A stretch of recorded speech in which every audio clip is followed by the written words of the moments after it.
Hello guys, good morning, good evening. I'm going to share to you our trip to Siargao Island. So started at 9 p.m. in our place to 3:45. So it travels like 6 hours, 7 hours travels from my place. So the stop point of our first stop is Siargao City, RCG Port. So from RCG Port, we bought a ticket there. It's 400 pesos plus 30 pesos terminal fee, so it's total is 430 per person. So the sad part in our travel is that we reached there at 3:45 a.m. but we have to wait to At 8:30 maraming ano dito guys, to maraming go mga to Siargao mabibilhang na because it's already foods. fully booked. So ito Because na at yung that time there's mao na an ning event Roro no in port Siargao that Siargao is a City fun Port. run Nya ay there. Old So Town that's why Coffee there's diri lots of tapos people may there, pasalubong and center may every souvenir area. every So fast track nakabili is ako ng fully booked. So pasalubong. there's also So this is the bumili ako inside of nito the port, Siargao. and I May bought Siargao. also I love a Siargao. So Siargao tag kitchen 25 for pesos pasalubong, and it is only while 25 naghahantay pesos kami ng here, and you can bought sasakyan also namin this one papuntang Siargao. at Siargao Mga only. fish lock na mo And is look mga at my haggard. face, I'm so haggard guys. It's because Daghan na kay we tao, wala came pa at ning larga. 3:45 and then we eat breakfast there also. Only they sells lots of food, but you know the price is double already. So I realized that the price here is already double. How much more if we are in Siargao Island already? So Siargao Island from this port at Siargao City RCG is all the cost is 400 pesos plus 30. So that's it, and then it travels 2 hours to get there to Siargao. So while it's already 8:30, we start walking and have to grab our seats because so many people traveling to Siargao at the time.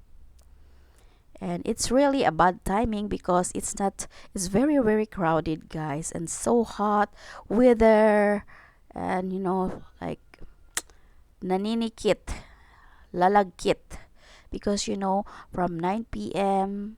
to 3:45 travel, although it is aircon inside the van, and we managed to sleep at the van, yes, of course. And there's my advice guys, if you are traveling long hours, I advise to everyone to take melatonin. I got melatonin when we travel because one gummy of melatonin. Well, because I slept at the van, I didn't notice that we are already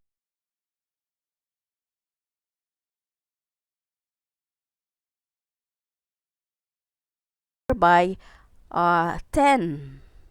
So starting 8:30, maybe 11, going to 11 already we reach at Siargao. Mabuhay Siargao. So it's the same as Samal. The only thing, there's lots of foreigner in Siargao.